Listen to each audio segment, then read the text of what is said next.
My name is Wanda Rayner. My name is Wanda Rayner, and I am the Graduate Career and Employee Relations Specialist for the Robinson College of Business here at Georgia State University. And I also want to recognize our distinguished panel of employers. I am so glad you guys took the time out to share some great nuggets as how it is to navigate a virtual fair. I know students have been on virtual career fair platforms, some have not, but I'm pretty sure any of the insight that you will provide is going to be very helpful. So I want to first of all just introduce who our panelists will be, and then I'll let each one of them give a brief introduction of themselves. So we have Patty Nelson with Kroll. Hey, Patty, nice to meet you. Shannon Krantz with Synovus. Hey, Shannon. Peter Gay Wiggin with Anthem. Hey, Peter.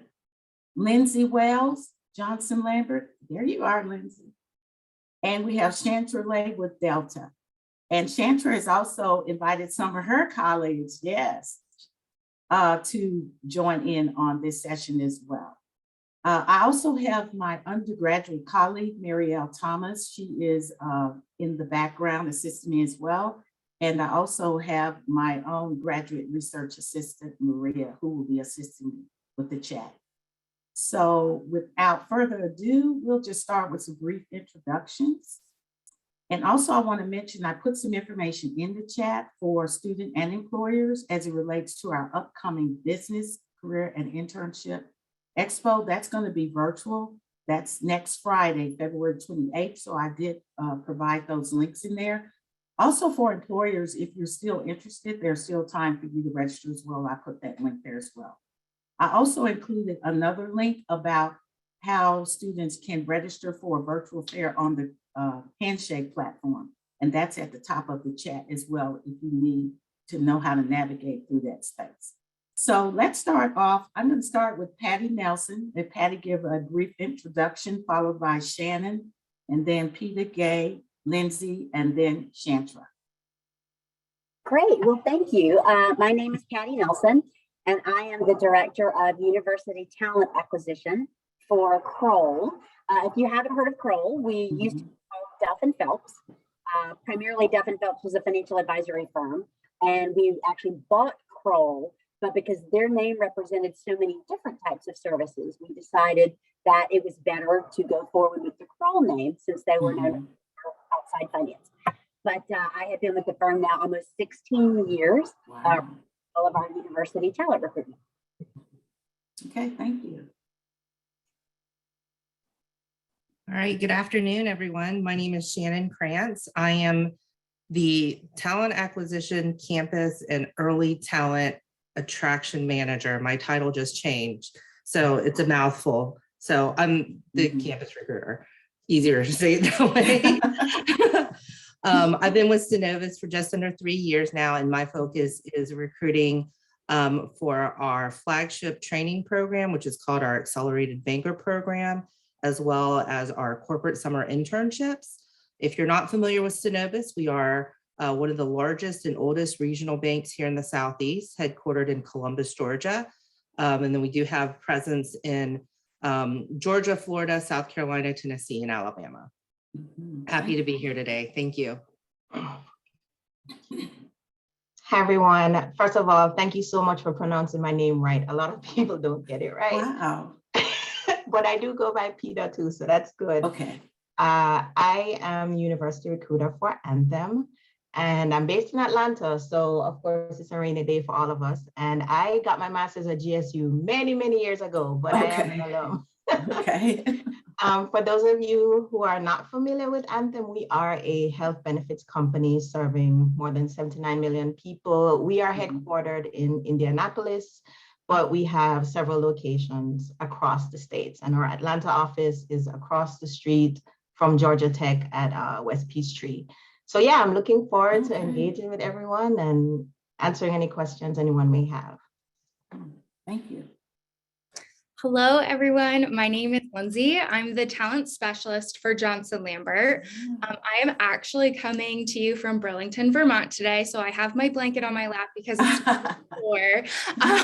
So all of your sunny smiles Yes. bring up my office, thank goodness. But we are a CPA and consulting firm. So we have 8 offices up and down the East Coast and then one right outside of Chicago. And we do accounting, so audit, tax, and then business advisory services. So a little bit of consulting, but happy to be here. Thank you.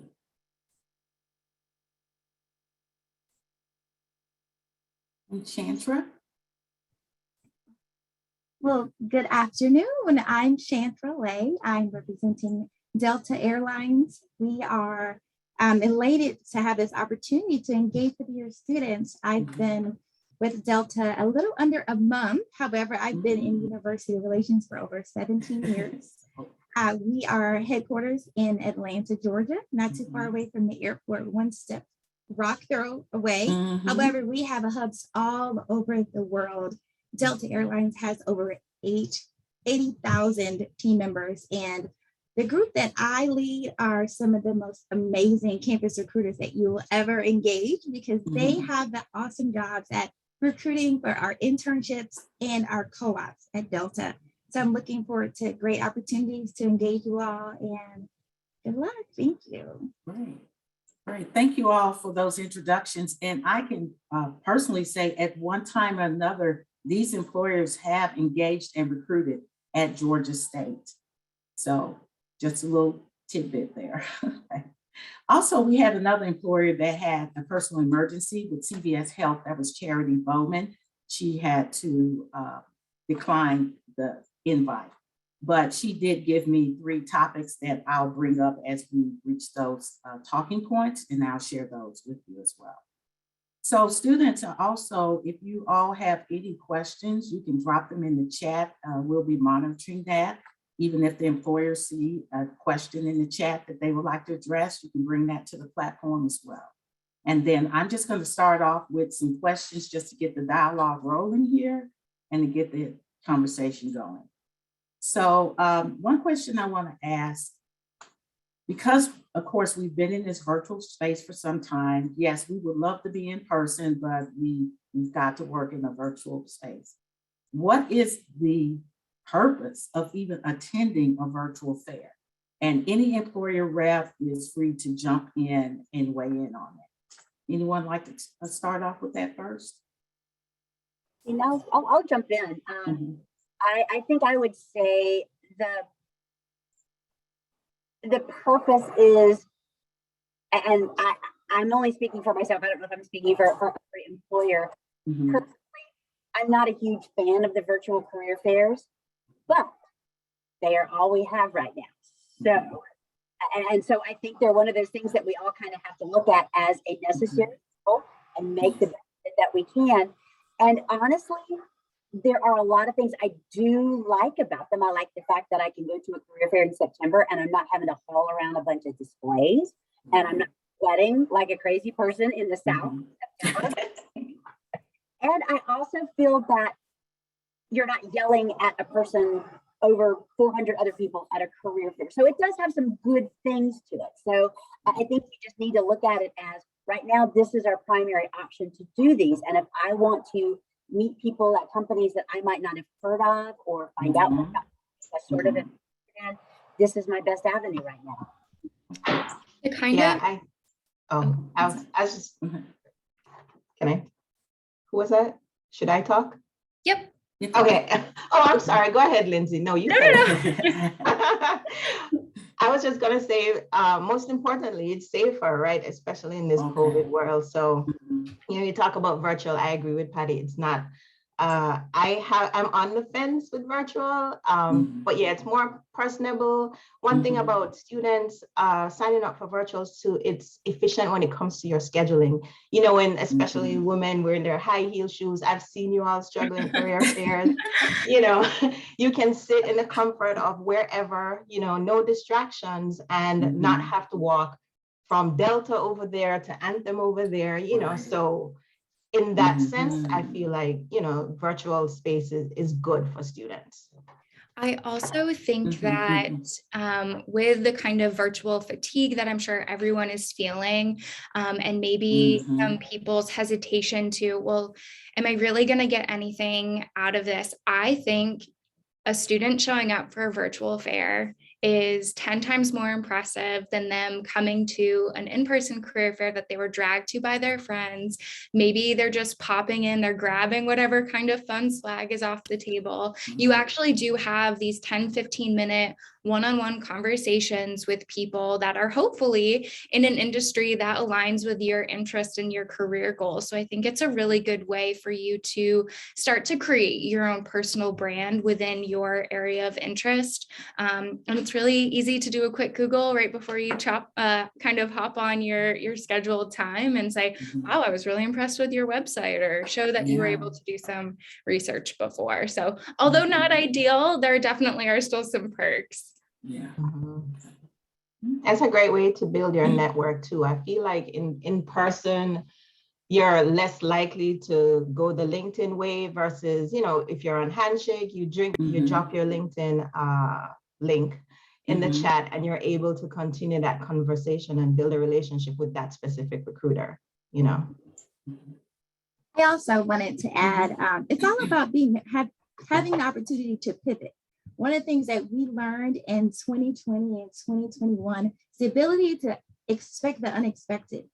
At Delta, we are looking for candidates that are able to juggle anything that's thrown at them, whether it be a pandemic that we weren't expected in this lifetime, but having the opportunity to network, to build your network, and to have one-on-one time. I love the fact that Handshake, for example, as a platform, does allow you to have the one-on-one time in a private room with employers, rather than, standing at a career fair and you're, a couple of feet away from the person and you're having a conversation. There's a long line behind you, right? You've got your suit on, you got your Sunday shoes and you're ready, right? But now you can have your suit at the top and pajama bottoms at the bottom, right? And you're comfortable, you're in your own house, you got your ring light. I got a ring light right here.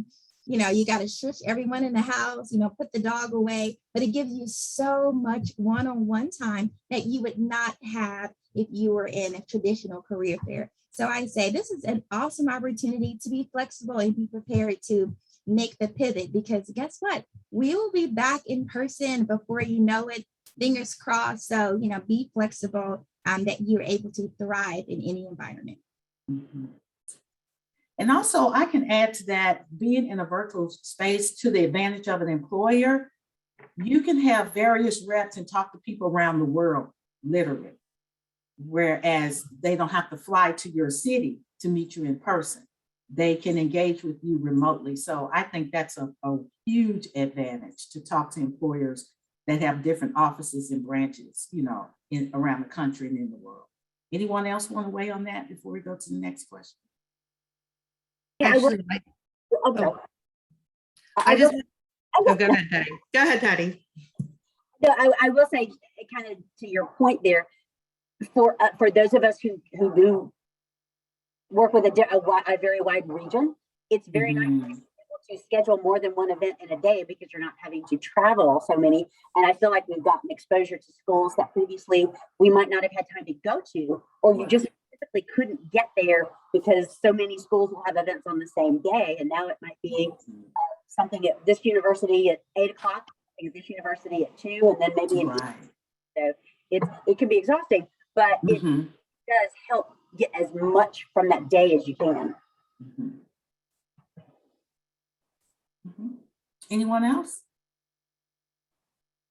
Okay, so the next question is, explain exactly, just in case there are students here, how does a virtual fair work? What does that look like?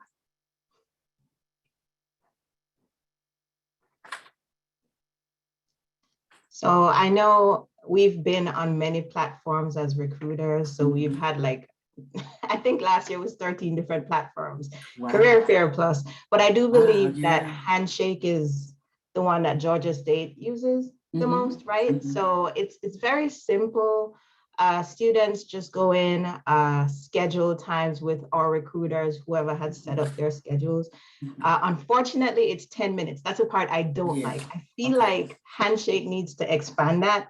And I'm hoping they'll do that in the future, because what I'm seeing, once Handshake gets feedback from employers, they do make minor changes. So, you know, the time is so limited. You have to be so intentional, and you can't really talk about the weather too long and break the ice because then the time is up, you know. And then the student would connect using the video platform on Handshake. If video is not your preference, or you are unable to do video, there's audio and text as well. And then just have a conversation for 10 minutes, and there'll be what, a 2-minute warning. So you gotta cut off at 2 minutes and then go to the next candidate. So it's very fast and furious. Yeah, and just to kind of build on that, I think when a student is going into a virtual platform, they need to test it out.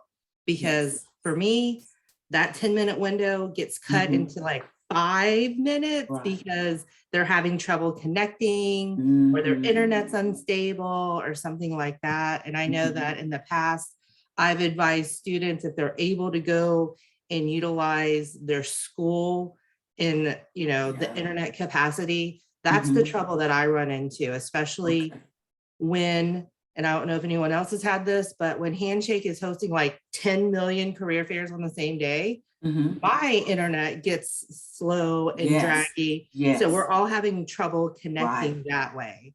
I think Handshake's a great platform. I know like 800 schools plus across the United States are using it. I do agree it needs to be a longer time frame. Because, you know, once you're finally connected and you get that, you know, 5 to 7 minutes, hi, this is my name. And then it's like, okay, tell me about your company. Oh, it's 2 minutes is up. Where do we go from there? So, but I think something that they should, and I know it's a little further down, but they need to have their elevator pitch ready to go. They need to know, be able to say, this is my name, this is what I'm looking for, this is what interests me in your company. I'll jump in to, you know, kind of piggyback off of what Shannon said.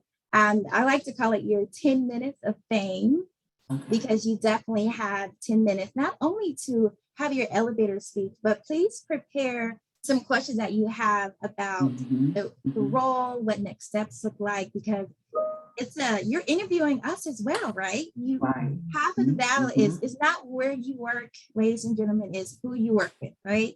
So if you're talking to a recruiter, or if you're talking to a hiring leader, it's important to learn about the culture of the organization and how you fit into the piece of the puzzle.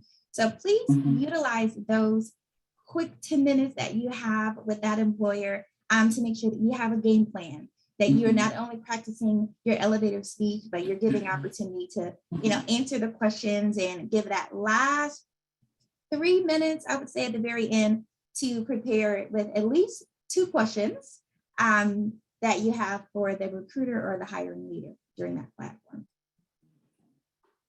Great. Okay, the next question is, it's kind of segueing what you are talking about. What tips can you give students that will help them succeed in a virtual fair?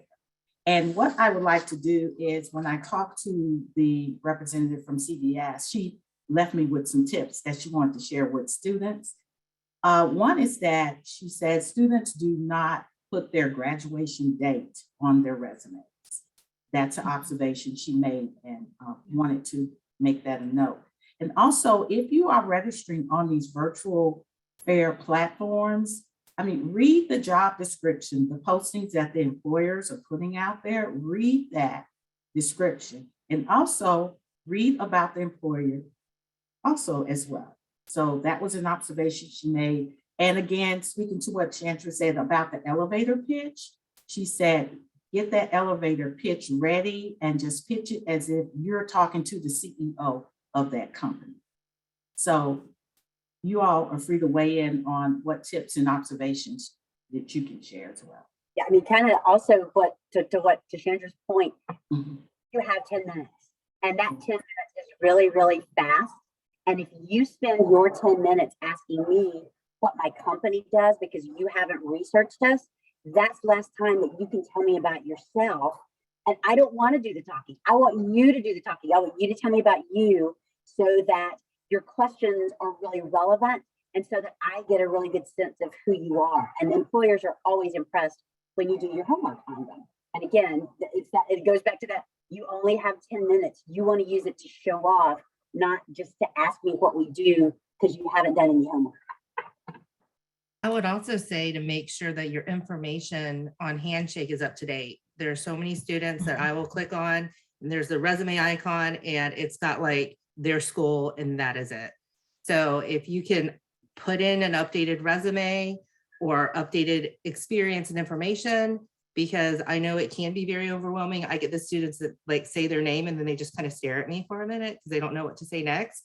So if I have your resume and I can pull a talking point off of that, that will actually help move the conversation along as well. And then make sure you set yourself up for success by thinking about where you're going to be during this virtual career fair. Can you set yourself up in a place where there's limited distractions? Tell your roommate or tell whoever is in the apartment, hey, like, so sorry, but for the next 45 minutes to an hour, I'm going to be rotating through these conversations. If we could try to not vacuum or leave the dog outside or something like that. There's a lot of noise canceling features on various different platforms. So I think if you go into your settings, there's like a little slider. You guys might not be able to tell that somebody is outside mowing the lawn right now if mine is working correctly. And then just limit your own personal distractions. Maybe put your phone face down, because if you get a bunch of pop-ups like from your group text, like you're going to want to check that. And then at the end of the day, you are the expert on yourself. So feel confident that you know what you're talking about. That kind of confidence and that ability to communicate your skills and your interests goes really far. If I can kind of find something to connect with you on, that's going to make you stick out in my mind after I've met with, 15, 20 candidates that day. So just be you. Yeah, and just talking about being your authentic self, when I introduced myself, I mentioned my name, and I know there are a lot of names out there that are also hard to pronounce, but you have to at least, take the time and make sure the recruiter knows how to pronounce your name, because that's really all you have. And you should not be ashamed of your name. I wish people told me that when I was going to school, because they're like, Peter Gay, but now I understand, and I'm very sensitive about other people's names. So just bring your authentic self. And then just one other quick note, it goes across virtual, not just virtual, but in person. Make sure you eat something. Do not go through the career fair hungry. It does not work for you. And just build out your confidence and be hydrated. Exactly. These are the little things that will definitely make a difference. Thank you. And just don't forget to have that water or tea right next to you, right? Your throat's dry, your voice is cracking. And I also have what I like to call it the first day of school name. I have a first day of school name, meaning, when you're in school and the teacher says it wrong, or the teacher says, well, what would you like to be called? My entire years in school, people would always ask, well, do you have a nickname? And I would say, no, it's Chantra. So we're going to practice how to do it. So during your elevator speak, saying your name, talking about who you are as an individual, what makes you unique and how you're able to be an asset to the organization. I love when my students come and they are prepared for the interview. They looked over the job description. They know a lot about the organization. They're able to talk about the values. At Delta, we are Delta proud, and they're using different acronyms or hashtags. They're showing that they're excited about being in our joining our organization is really important. If I were going to give additional tips, it would be working on things like your virtual background. I was interviewing someone recently, and one of the roommates decided to walk by with a towel on behind them.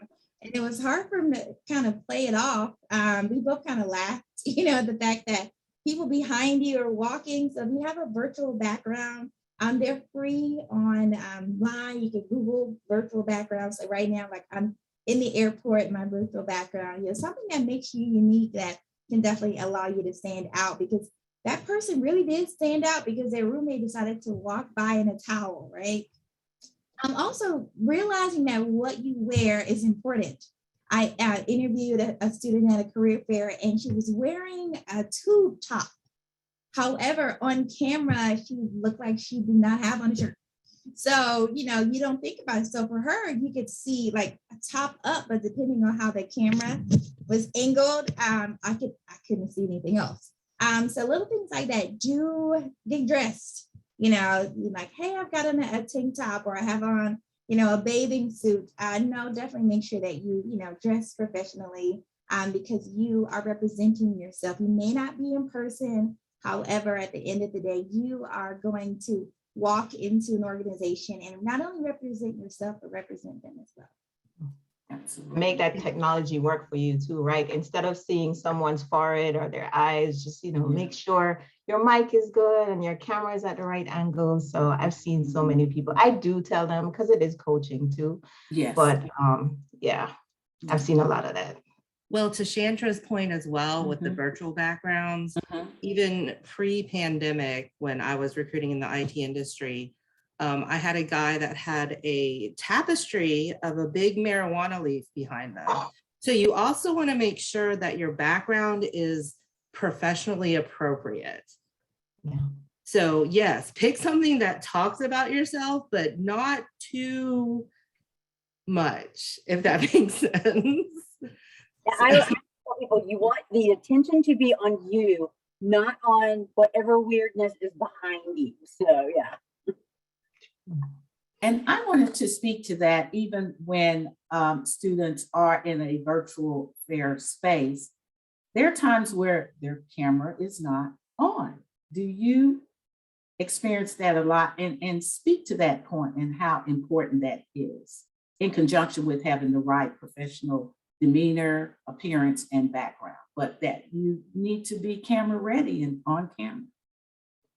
Well, that's kind of, oh, go ahead, Shannon. I'm sorry. I was just going to say, because we're in a virtual environment and that's really replacing that in-person environment, you still need to be that professional.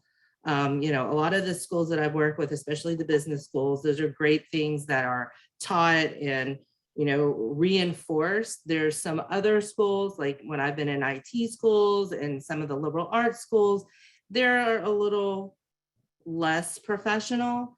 So as I think it was PETA that said, you know, PETA, it's a coaching opportunity. So I've actually made those comments to them. But yeah, I mean, this is representing, we need to see you. The whole idea of us doing a virtual career fair with a camera is for us to see you. If I want to do a 10-minute phone screen, I can pick up the phone and do that. So we're camera ready. Why can't you be camera ready? And just to touch on that a little bit, it can be tricky too, Shannon, because there are students with disabilities too. So in that case, you know, it's kind of hard. You don't want to force someone on camera, but the intention is always to have as in person as possible. So if that's the case, fine. But, you know, if they need accommodation, whatever, absolutely. But I definitely love the face-to-face because that's all we have in the virtual world. I would love to add, yeah, I want to see your smile. Like, I'm thinking my $1 million smile, I want to see it too, right? Because if you exude positivity and you exude who you are, you want to be able to use those 10 minutes to your to shine. You know, we're speaking to so many students and it's going back to back to back. As we said, there's like a 2-minute warning in between. So in one career fair, I could probably talk to about 50 students. And I will remember the students who I actually saw on camera, more so than someone who I just saw their name and just a black screen across. So, you know, you are there to sell yourself. I said we are all salespeople in any instance. So imagine, you know, if you're going into a place and, you know, you want to say, hey, I'm buying, almost like when you buy a car. Anybody ever buy the car, put a thumbs up in the chat? I know I want to make sure the chat's still open. Make sure you guys are still awake, right?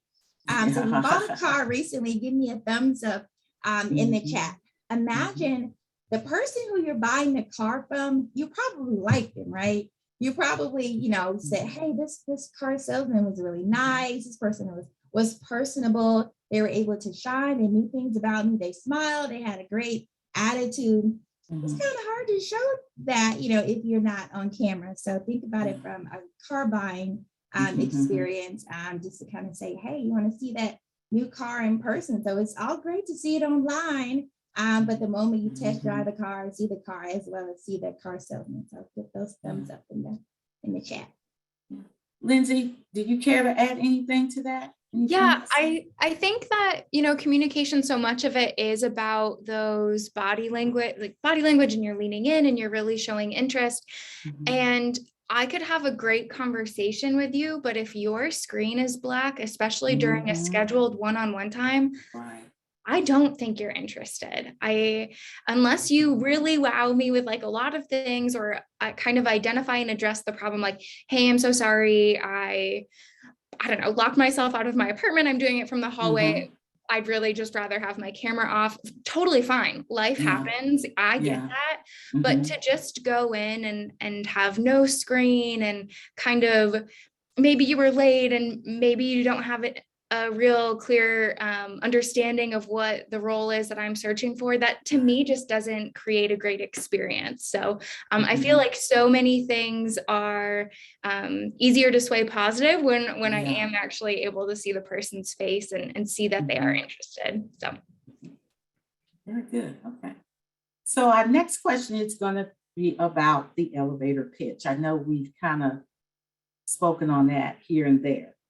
Can you provide tips on how to present an elevator pitch virtually? And just kind of let's dissect that for a moment and what that's going to look like virtually now versus in person. I mean, this kind of applies to both virtual and real elevator pitches. Is yes, your elevator pitch needs to be rehearsed. Yes, you know that you are trying to get as much information to that recruiter in a very small amount of time. However, there is such a thing as too rehearsed. And there are times when I look at a candidate and I want to just tell them to stop and please take a breath, because I don't even know if they're hearing what they're saying. They're just trying to rattle it off so fast. I've got 30 seconds. I've got to say it right now. Take a breath. Speak like a normal human being. Yes, have all your facts rehearsed, and I know you're going to be nervous, but breathe. Breathe and speak to me like you're a human, and don't just feel so stressed out about getting all that information, because we want to get to know you and we want to hear what your experience is, but that really shows us nothing about you other than you can memorize a script. Yeah, I agree with what Patty says, because I don't know if you guys saw me like laughing hysterically, but there are students that will come up virtually or even in person and they want to rattle off their life history in one breath, and you're like, it's okay, we've got more than like 30 seconds. But when I've mentored people and coached students, one of the things that I tell them to do is to practice their elevator pitch for cadence on a pet, because the pet's not going to respond and tell you sound bad. But if you say things in a certain tone, if it's monotone, they're just going to sit there and stare at you. If you say things that are a little too loud, they kind of cock their head and stuff. I mean, my dogs do that to me all the time. But I feel like if they can practice on a pet or something that is able to hear what they're saying, hear the inflections in their voice, but not necessarily say, oh, that sounds so bad, because like my sister would do that to me. So, you know, you want to do it on a kind of disinterested third party that can hear what you're saying and hear the inflections in your voice, the cadence. That's one of the tips that I give students once they nail down what they're going to say. And for me, a great elevator pitch is, what is your name, your major, graduation date?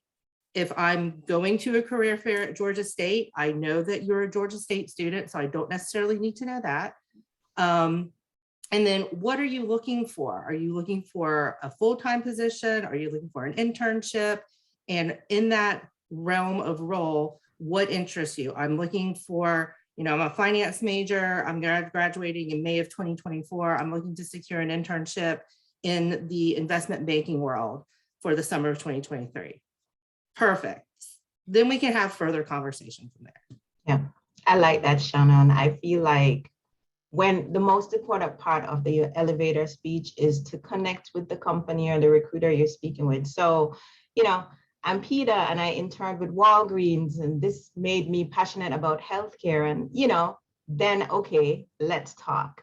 If you're talking about everything that's kind of abstract, it's nice to know these things, but we only have this short time. So let's just get down to business. And then what Lindsey was saying, eye contact in your elevator speech, and maybe depending on how your camera is, some kind of hand gestures and body language, that's essential too. I think my biggest tip for this is please don't read it. I can tell if you're reading it off to the side. I can tell if it's in front of you. I would much rather have you like an unpolished version of what you think I'm looking to hear. That's a little bit more you, that's a little bit more authentic than my name is Lindsey and I love accounting. Like I can't do anything. I can do stuff with that, but I'd rather have an actual conversation. So practice the pet thing, genius. They're never going to tell you anything bad. So practice until you feel comfortable or get ready to wing it, but please don't read it. I love that advice, Lindsey. And I'm going to use the pet thing. I don't know. I have a 3-pound Yorkie. His name is Harley Davidson Jr.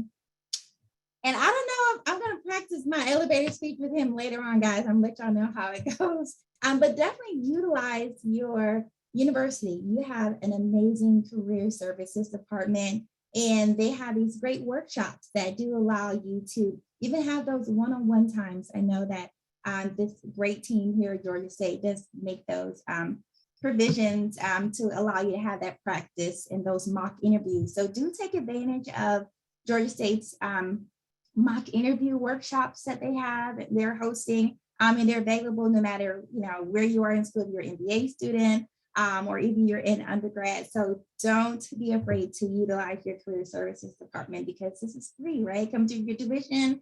These are amazing professionals that are here for your development. So don't ever skip any of these great workshops. My advice on it would definitely be, we can definitely tell when you are trying to, how do I say this?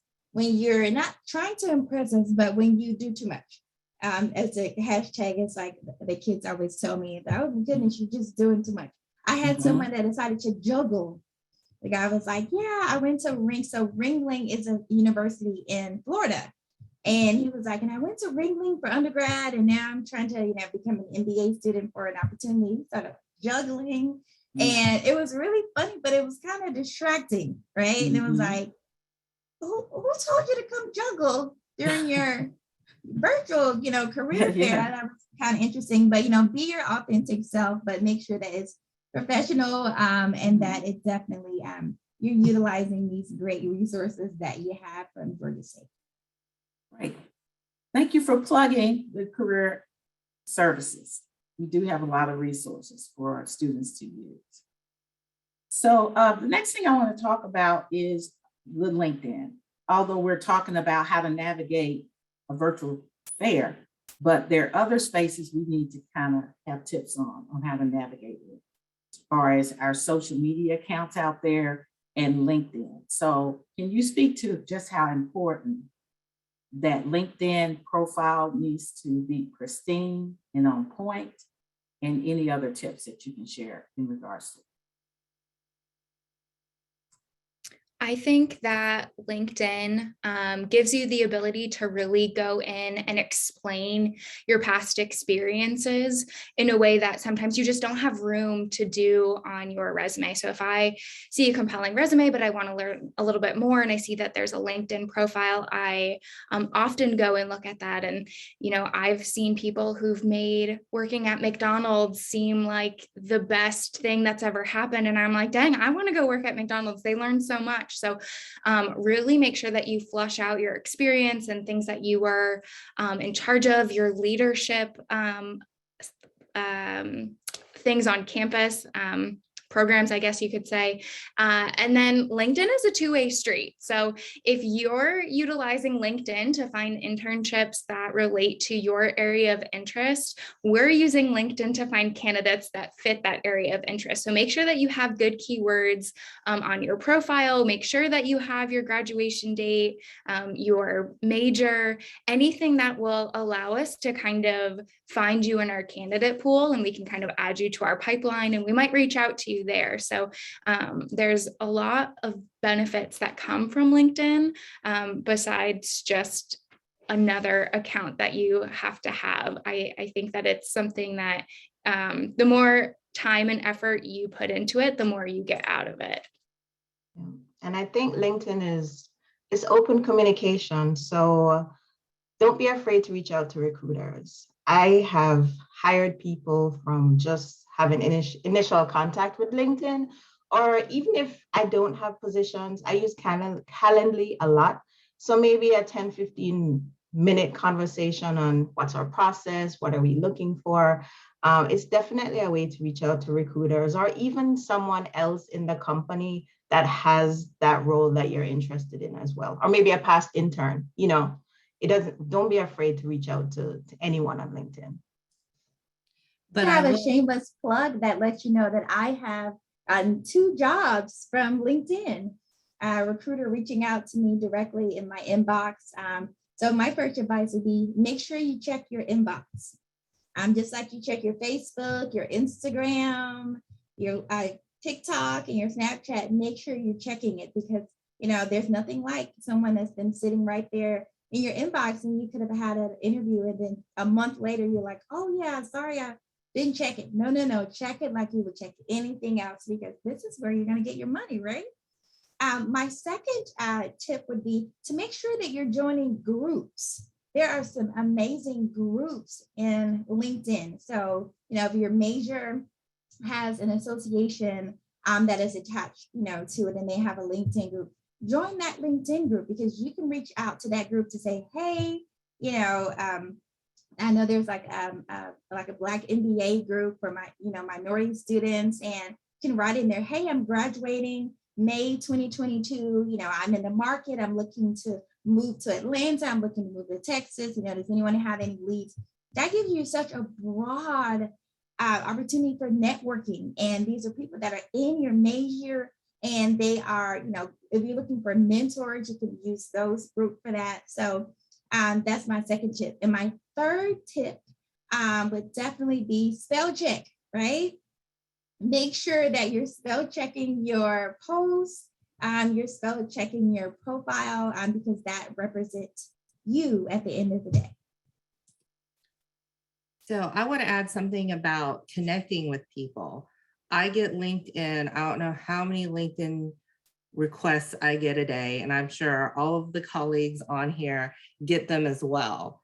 The thing that gets me is if I meet you at an event, whether it's an in-person event, a virtual event, and then you just send me a LinkedIn request with no note, I don't know who you are.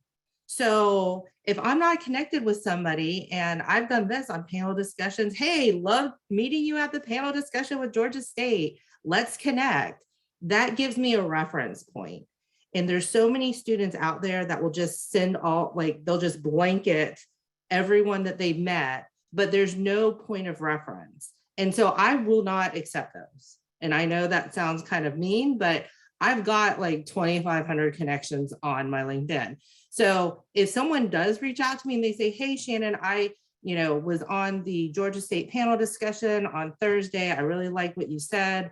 Would love to schedule some time with you. Guess what? You're going to hear back from me. That's how I've actually met a lot of the students that I'm mentoring and things like that, is we met at an event and then they'll follow up with that note.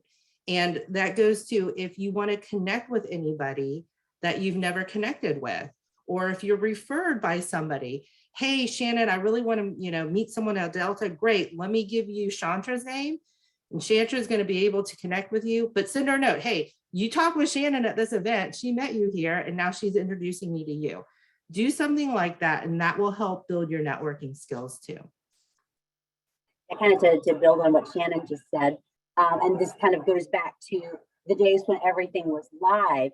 If I've been at a university attending a career fair, 5, 6, 7 hour long career fair.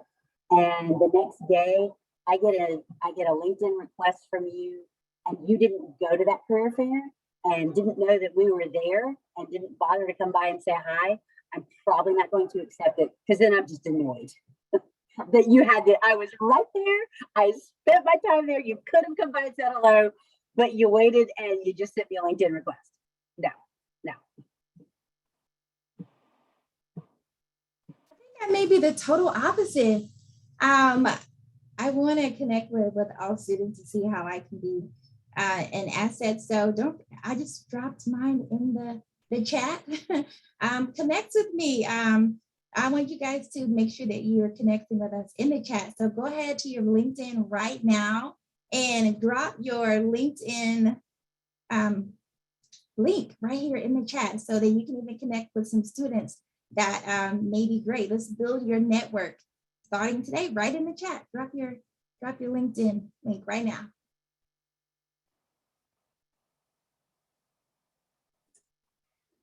Very good. So also I wanted to touch on, I know we talked about the do's and don'ts about virtual backgrounds, and wanted to know if you all could possibly recommend, if you say, well, what I can't use, what can I really use? What's acceptable as far as a virtual background? Well, being that I'm using one right now, because if I was not, you would see the bright yellowness of my guest room, which is way brighter on camera, and the fact that I have a bunch of dirty clothes at my feet. Like I said, I think anything that is not too distracting, that allows you to be the focus. Like, I love the blurred backgrounds, I think are good. I just put this beach one up because it was the only one I could find that quickly. But I know there's a lot of them that look like shelves and a lot that look like desks. But just anything that allows you just to be the focus, I think.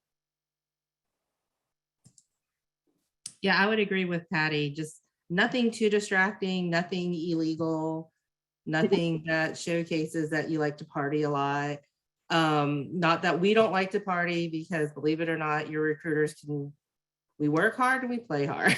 We'll just leave it at that.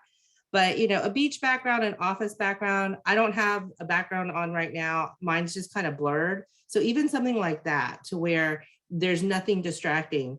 I'm going to share a quick story. I was on a call with our general counsel for Synovus, and it was right at the beginning of the pandemic, and she was in her, I guess, like, kitchen table, but it showed like the back of, or it showed into her living room. And so I'm on this call, and my colleague messages me, and she's like, wow, look at that painting behind her head. And so we started talking about the painting, and then all these other things that she had on her wall. And there was this, her couch with this blanket. It was like, we just totally missed everything that was supposed to happen in the meeting, because we were so in awe with how her house looked. So the blurred background helps, because I can still kind of be in my environment, or a virtual background, but nothing too distracting that's going to like take your eye off the speaker, I think, if that makes sense. I have had that happen, Shannon, where I'm looking at somebody like, well, what's going on back there? And then I'm just not as focused the way I'm like, I have squirrel mentality sometimes. I'm like, oh, look. So I definitely would say, like today I have an airport, but of course I work for Delta. So you see, our lives are in a Delta, in Delta we are, the best, airline. So I definitely would like to prepare myself and making sure that I'm representing my organization. However, I've seen a lot of great backgrounds with students that they have the logo of their school kind of behind them multiple times. It's called step and repeat background of your university logo. You can make it right in front of you on PowerPoint. Just get your logo and you just create text boxes, and you put it around. You click the design feature on the far right side of the screen, and it duplicates your school logo multiple times. So it's just kind of a cool way to create your own and to brand not only yourself, but to bring the university and who you're representing during your virtual career fair would be a great option. Now that's really good. All of those are really good tips. I do want to ask a question, just what your thought or take is on this, and just listening to other employers in the past about navigating in the virtual space. And students, everybody's living situation could be different, especially if you have a roommate situation or you're living in a home, even in your bedroom. What is your take on that? Employers say that's fine with them as long as that bedroom background, is in order and kind of a professional and clean look. How do you feel about that? Yeah, I'm fine with that. I mean, again, you can't help where you are. I mean, if I was back in college, you would not want to see my bedroom. But if that's the space that you're in, you want to make it look as tidy as possible. If you don't have a desk where you can have your back against like a clean wall, but you have your bed behind. I mean, I have hiring managers right now where I'm looking, I get distracted with their bedrooms. They're in their bedroom and they got clothes thrown all over the place. I'm like, really? And you're the director of whatever? So I think if you can just neaten everything up. I mean, the way that I kind of put it in my head, think about if your parents came over. How would you want your parents to see your room? Do you want to see it messy? Because if you're a mom like me, or if your mom's like me, I would go in and I clean everything up. So, just kind of think about it that way. How do you want your parents or a significant other to see your bedroom? You don't want it thrown with clothes all over, the closet door open, seeing all the scary stuff in a closet. If you don't have a closet door, just kind of line everything up nice and neat as best as you can. But another thing from a virtual standpoint, you can turn your camera on and you don't have to be sitting in front of it, and you can get out of the way and still see what that background looks like when you're on camera. So that's another, just kind of take a look at what your background looks like on camera, not necessarily what you look like it in front of it, but take yourself out of the picture, because I can scoot out and there's my blurry wall. So take stock in the resources that you have, and then just kind of be neat and clean about it, I think. I do love the blur feature too, Shannon, as you can see. If you have too many choices, just go with the blur background. Right. Exactly. Those are good. Sometimes I get weirded out by the little thing that goes around your head when you're in a virtual. Some are better than others. So I decided I was not going to have one for one thing. And I had like our 2 pull-up screens that we usually use at career fairs. I have behind me. I'm like, okay, so I've got all this Kroll-ness behind me. It's good. Then I happened to be talking to, I had a video call with like the head of our Atlanta office, and he goes, "Where are you?" I said, "Well, I'm in my guest room." "What do you mean?" He goes, "You look like you're in one of those hostage videos." You got these 2 big things behind you, and you don't have any room. It's like, okay. I don't do that anymore. Yeah, those are all good tips. So thank you for that input. Also, I'm getting some chat messages from students in regards to LinkedIn, and PETA, there's a student wants your LinkedIn. If you employers are welcome to share your LinkedIn profile in the chat with students, that would be great. At this time, I think I don't have any more questions. I want to open it up now to students. I mean, you've been listening for almost an hour now. You can come off mic, come off camera, and just ask any of the employers any questions in regards to navigating a virtual fair. So you can do that at this time if you like. If you're not feeling comfortable, you can resort to the chat, but we would love for you to engage. That's what employers want to do at this moment. And talking about 10 minutes, you've had more than 10 minutes, to impress an employer here, almost an hour. So take advantage of this time and just shine.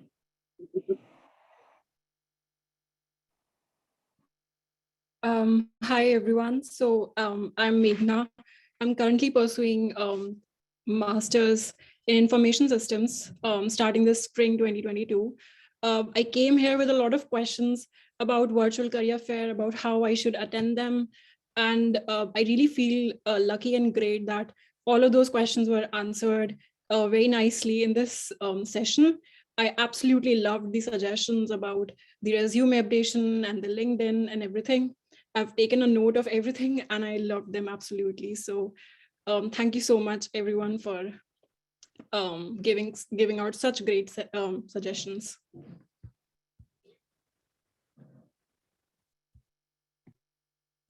Thank you. Thank you. I'm glad that these resources are helpful for you. Anyone else? Also, I do see that the employers are dropping their LinkedIn profile links in the chat. And do remember, when you do reach out to connect, reference this event. Reference this event. That's where you were engaged with them on the How to Work a Virtual Career Fair with Robinson. Anyone else have a question for the panel? While we wait for the next question, do you mind if the panel talks a little bit about social media and how social media affects you from a job search perspective? Somebody want to weigh in on that? I know I actually have a private chat, and that was a question that just kind of came through the private chat. So I wanted to, and it came directly to me, so I wanted to make sure I shared it without saying the person's name. Yeah, so, and we'll do one at a time if you want to. Shannon, do you want to go first, kind of share maybe some advice on career searching and having social media videos? So I'm probably a little different, and thank you for asking me to go first. No, I'm a little different from my perspective, and I'm old, so I'm like the one person that still uses Facebook with all of my friends. In fact, this reunion thing came out yesterday on Facebook, and I'm like, we're old. So I know a lot of people that are in school and college are not using Facebook, but one thing that you want to keep in mind is anything that you put out on social media is searchable. We can put in your name in Google, and everything that you've done from a social media standpoint is going to be on there. Things that you think might have fallen off, things that companies that you've worked at, those things can crop back up. So I was once upon a time a financial planner, and I was licensed from a long time ago, we'll just say that, but I've been out of the business for about 12 years. My FINRA number still comes up if you would to Google me right now. And that's from 12 years ago. So everything is out there. Be cognizant of what your picture looks like. You know, you don't want the frat party on the beach drinking picture as your profile picture. Now, when I said earlier, I start off, I'm a little different. I only focus on LinkedIn when I'm looking at candidates, because my Facebook is my private, it's my personal, it's where I share my political ideas, but I'm only doing that with my friends. It's a very locked down account, if you will. But to me, LinkedIn is my professional profile. So I'm only going to put things that are going to behoove my company, potentially help me in my career and professional growth, and then be able to connect with people, industry, colleagues, career services people, candidates, students, and things of that nature. So keep your LinkedIn, for me, at least very professional, but you want to kind of have that across mine. You know, that funky TikTok video that you did your freshman year, that's out there and someone will be able to find it one day. So just kind of keep that in the back of your mind as you're growing. And again, I'm kind of speaking for myself, being old, you know, we didn't have this when I was in college. So this is all very new to some of us older folks. You guys, this is your lifeblood. My son is 13 years old and he's like, why can't I get on social media? I'm like, no, not yet. You can watch some videos, but I don't need you to be out there spewing your craziness right now, because that will be there forever. So just kind of think about that as you're doing different content and things like that. That's my advice. I feel the same way. Professional is LinkedIn, personal is Facebook. We actually counsel all of our hiring managers don't you dare search Facebook, and don't you dare search for a candidate's Facebook page. Not because of, yeah, I don't want them to see a student's drunk pictures, that's one thing, but I'm more concerned with old-fashioned discrimination. I'm more concerned with, they might see your religious beliefs, they might see your sexual orientation, anything that could just old-fashioned cause them to discriminate against you. And I don't want that. And I don't want that for my candidates. I don't want that for my company. So yeah, we pretty much tell all of our hiring managers, nope, that is off limits. Do not do it. You are putting us at a huge amount of risk to do it. Just don't. But yeah, same thing. Personal for Facebook, LinkedIn, professional. I discourage them from doing it again, just because I think I would rather them meet the candidate and make their own minds up first. Although I know that they're going to look at it. That's what I want them to look at if I can't stop them from anything. I'm glad you said that, Patty. I guess I'm on the fence on both parameters because I've even in my current role and even in my past life, organizations do feel like your social media pages do represent them once you are working for the organization. And oftentimes new hires or even people that have been seasoned in their role for a while feel like, this is my social media page. I can say anything that I want to say. However, a lot of organizations such as mine, for example, we have a social media policy, and our social media policy at Delta lets you know that, we do not discriminate. We speak love and life into everyone from a DE&I perspective. And if someone who works for our organization goes online and has some hateful things, or they have discriminatory things on their page, it does affect your job. It does affect how you are within the organization and how you're viewed. In my previous life, there was a person who wrote under a page, and he decided to argue with soccer moms. And we all know trolls. There are lots of trolls that will, say things that kind of tap you on the shoulder, and you're like, oh, I can't wait to be I like to call it keyboard gangsters, right? Someone who, has pressure buttons, and you're like, oh, I'm going to show them. And you get your fingers and you're just emotional, and you're going to write that. And you're thinking, okay, well, I'm only writing in, maybe the soccer mom, Facebook group, and this is a private place. Well, the person kind of said a lot of things that were, very discriminatory, and the person was a leader in that particular organization. And the hurtful things that they said, everyone from that group decided to screenshot that status and email it over to the organization's HR department and say, this is a person who you have working for you. So I would definitely say, from a social media perspective, once you do land the job, and you all will land the job, be very cognitive of things that you do post on there, because it can not only, as Shannon said, come back to haunt you. However, but just that you're passionate in the moment and someone has pressure buttons. I always use the rule of thumb of just smile and just keep scrolling. Mm-hmm. Mm-hmm.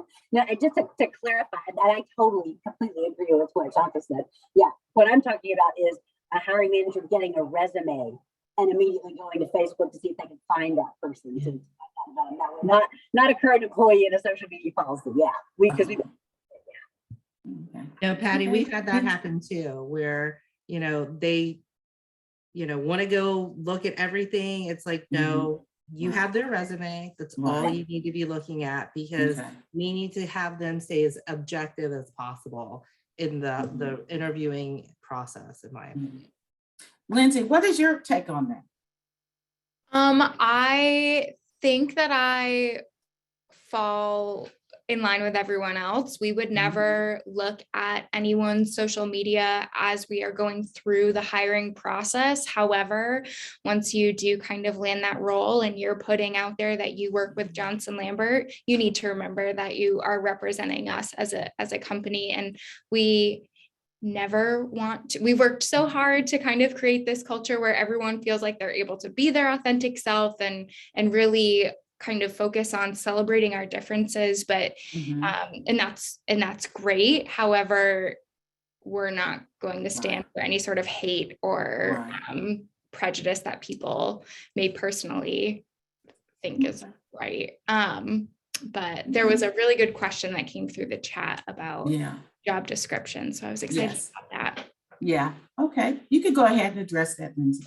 So the question for those of you, if anyone can't see, it's job descriptions can be demanding skill-wise, but what is your best advice for candidates who apply and don't meet all of the qualifications/skills?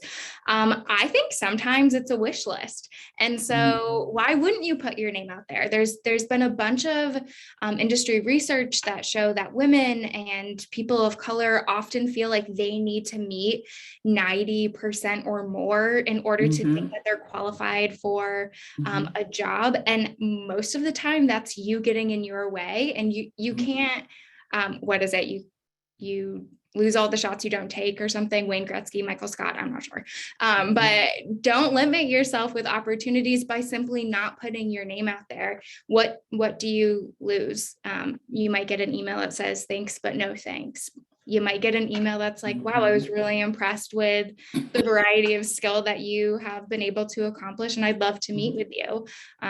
Johnson Lambert has an equity notice on every single one of our postings, kind of reiterating that and encouraging people to say, even if you don't think you hit 100% of what we're looking for, please still apply, because the chances are you do, and you're being overly critical of yourself. Well said, Lindsay. Oh my gosh.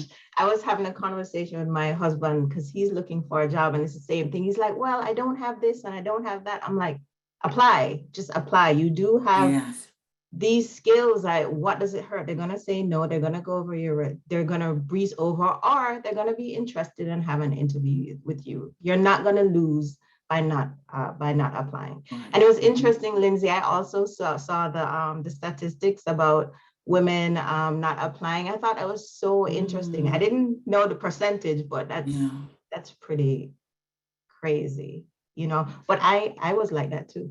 So, yeah. I'd like to weigh in on this as well, and just kind of piggybacks on the LinkedIn discussion and making those connections. Usually, like on LinkedIn especially, you will see who the poster is for that job. Or if you're on the website, you can do some research to see who the recruiter is.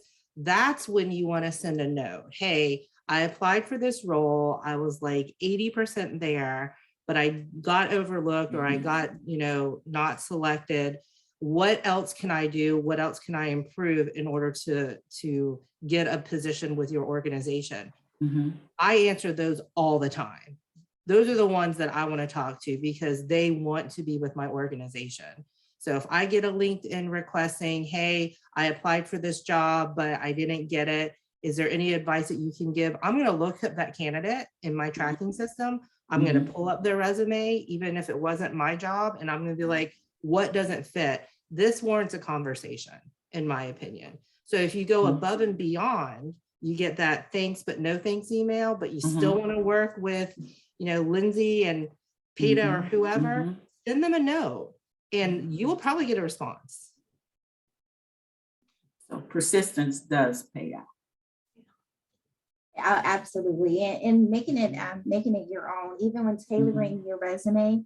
My advice is to make sure that you tailor your resume to use keywords that are in the job descriptions. Lots of organizations are using ATS that allow us to search by specific keywords, and it can pull your resume in over another candidate. So definitely make sure that you're reading the job description and that you don't just use one resume for every role, making sure that you're tailoring that resume specifically for roles that you're applying for. It can really set you apart because right now the job market is hot.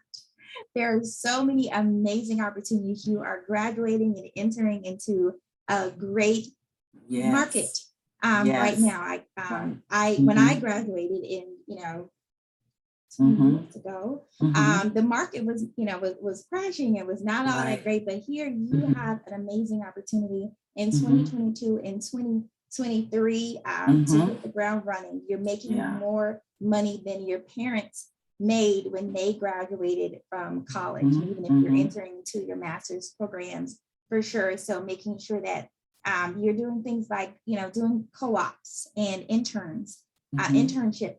They're really important pieces of the puzzle in order to get that experience that you need upon graduation so that you are qualified for those roles. So definitely take that opportunity to apply for internships and co-ops so that you can come out of school and graduate and have, those skills that you're able to learn through having mentors in your network. Right. All those things were well said. I see there's some comments and questions coming in. So Andrea has a question. How do you know the candidate is perfect in the role? And what's your advice? The best thing that was told to me when I was graduating college and applying for all of the jobs was they expect that you know nothing. We are looking for people that show that they can communicate, that they've been an active leader, that they've shown technical aptitude. And are you coachable? Are you interested? Are you positive? Not me specifically, I know nothing about accounting, but my people will train you and teach you how to become top talent in the auditing field, in the tax field, in the consulting field. That's our job. And we are here to support you and to train you and to continue to push you and challenge you. You just have to show up and make me think that you want it, and be as invested in your future as I will be. But at the end of the day, you've never had a job before, so I'm not expecting anything but a positive attitude and somebody who wants to show up and do it. So that was the best thing that was told to me when I was graduating college. I hope that helps. No, that was really good. Yes. I mean, Go ahead, Patty. You go first this time. We tend to look at the characteristics that individuals who ultimately become really high performers with our firm, the characteristics that they show. And much as that has nothing to do with their experience. That has to do with, are they self-motivated? Can they overcome obstacles? And maybe had to come through a quarter or a semester where they had a really low GPA and they had to bring it back up. What did they do? What was a goal they didn't meet? So we're looking for that. Are they emotionally mature? Have they, because I mean, obviously we're in a type of firm where they're not going to look at your work and tell you what you did right. They're going to look at your work and tell you, you got to go fix these things before we give it to a client. So are you okay with being in that situation? So again, it's more personality traits and motivation than anything else. Yeah, I had a manager once tell me, it was actually my first manager out of college way back when, that said that there is no litmus test that we can perform on candidates to tell if they're the perfect candidate. So we can't stick like a little piece of paper. I don't know, back in the one science class I had to take for my major, put a piece of paper and turn purple or yellow or something like that. There's no test like that. So saying exactly what Lindsey and Patty were saying, it's those soft skills, it's your motivation, it's your drive, it's your desire, it's your communication skills. Yes, are we looking, like we have a GPA requirement. So we're looking, can you pass something? Can you be taught? Are you coachable?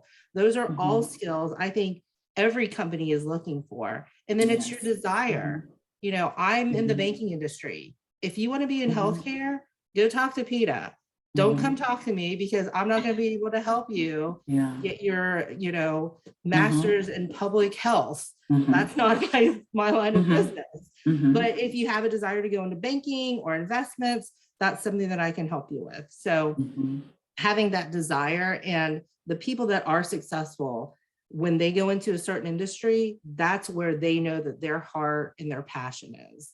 So as you're going through, think about, what do you want to do? Do you want to work with people? Do you want to work with numbers? That's usually the first question that I ask, because the people that want to work with people are not going to be my financial analysts that are sitting in the back cubicle just punching numbers all day. My people persons, they're not going to be in those cubicles because they would go crazy. So, think about those type of skill sets that you have, desires of what you want. And usually you'll be able to find something, because I think it was Chantra that said, everyone's going to get employed one day. There's no question about it. Right. And especially coming out of the Robinson College of Business, which is one of the best schools out there, you're going to get a job. I wanted to go ahead and add, as a leader, when I think of the perfect fit for the role, I think of my current team and what are the competencies that my current team possess. I'm looking to build a dream team, as a leader. I'm looking for specific things. So for example, if I have someone that's currently on my team, they're very, very type A and analytical, and I have someone in my team that's really, really creative and has a lot of energy. I'm looking for that piece of the puzzle to round out my dream team, because I don't want a bunch of robots to work for me. I want you to bring your personality, bring your A game, and how can you fit into the piece of the puzzle that brings competencies that my team needs in order for us to be a dream team. So a lot of times leaders are looking for specific qualities that add to the team that they have.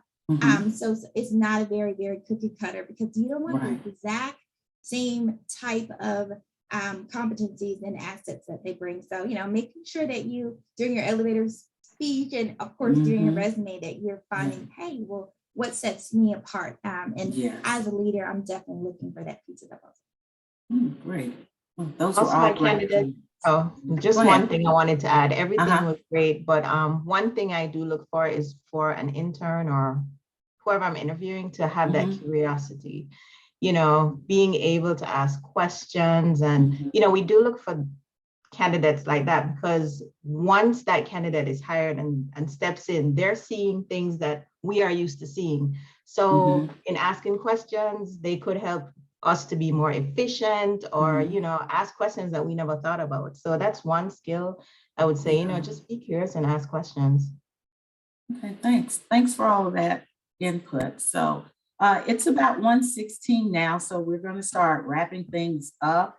I know we had students who logged on pretty late and had questions about, if you all can give a quick point of, just some main takeaways on how to navigate a virtual fair. I know I dropped some resources also in the chat for students to look at as well, but just be free right now to share just some last talking points and advice before we roll.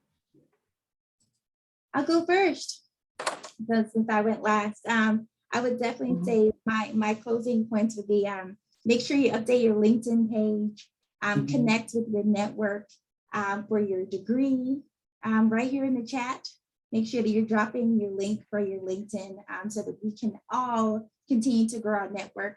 The second thing would be, prepare for your virtual interview just as if you were preparing for an in-person interview. Bring your A game. Don't just feel like you're relaxing and talking to your friends on FaceTime. This is definitely still a professional environment. Always bring your A game. And my third one is, be yourself. I want you to come to work for me because you have been able to display your personality that I can see outside of everything that your resume has to say. So those would be my three. Anyone else? I would say use the technology to your advantage. It's those small things that make a difference. I'm not saying go out and buy an expensive headset, but just make sure the lighting is right, your mic is good, and then don't be afraid to reach out to us on LinkedIn. To Shannon's point, have a point of reference. That definitely helps. It is our job to explain the process and answer any questions you may have. So I think those are my little tidbits. I would just say, kind of to wrap things up, look professional, do your research, and know yourself, know where you want to go, and be able to convey that to the person that you're talking to. Research the company. I know that was kind of mentioned earlier, but if you set up these times, if you've gone in to schedule it, then you should know who you're talking to. You may not know the recruiter, but you should know something about that company. And then that will lead from a 10-minute chat conversation to another longer conversation to possibly your dream job.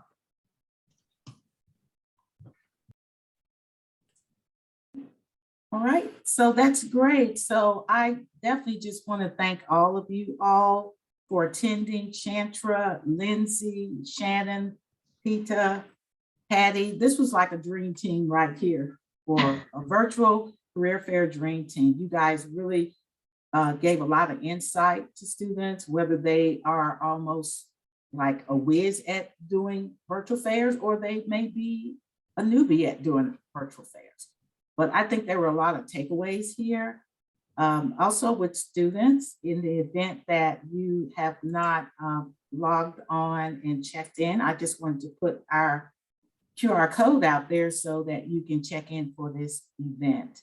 Again, I wanted to remind everyone that there is a Robinson Business Internship Career Expo taking place virtually on Handshake on January 28th. I did put those links in the chat as well. Having said that, I want everyone to have a great week, a great new year, and we look forward to eventually, seeing each other in person, and then we can go from there. Right. Thank you. Thank you, guys. Thank you so much. I really appreciate it. Thank you. This was fun. Thank you. Have a good day. You too. Thanks. Stay dry.